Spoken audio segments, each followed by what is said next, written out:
Hello everyone. ঘর সাজাতে তো আমাদের সবারই ভালো লাগে, তাই না? কিছুদিন আগে দোকান থেকে দুটো কাচের ফ্লাওয়ার ভাস আমি কিনেছিলাম, আর তারপর থেকে যেহেতু কোনো ফুল ছিল না, তাই ভাস দুটোকে কোনো রকম সাজানো হয়নি। আজকে যেহেতু দু ধরনের ফুল কিনে এনেছিলাম, তাই ভাবলাম ভাস দুটো একটু সাজানো যাক। যেহেতু ধুলো ছিল, তাই ভাস দুটো একটু ধুয়ে নিলাম, আর তারপরে এক এক করে ফুলগুলো দিয়ে সাজিয়ে দেবো। তো ফার্স্টে যে ফুলটা কিনেছিলাম সেটা হচ্ছে একদমই অরিজিনাল অর্কিড। দেখতে আর্টিফিশিয়াল হলেও এটা কিন্তু একদমই অরিজিনাল। তো এটার মধ্যে যে প্লাস্টিকটা দিয়ে বাঁধা ছিল সেটা খুলে এই বড় ভাসটার মধ্যে রেখে দিলাম।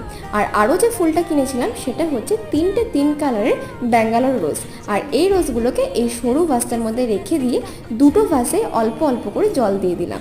আমার তো এখন বিছানার পাশের এই সাইড টেবিলটা ভীষণ সুন্দর দেখতে লাগছে।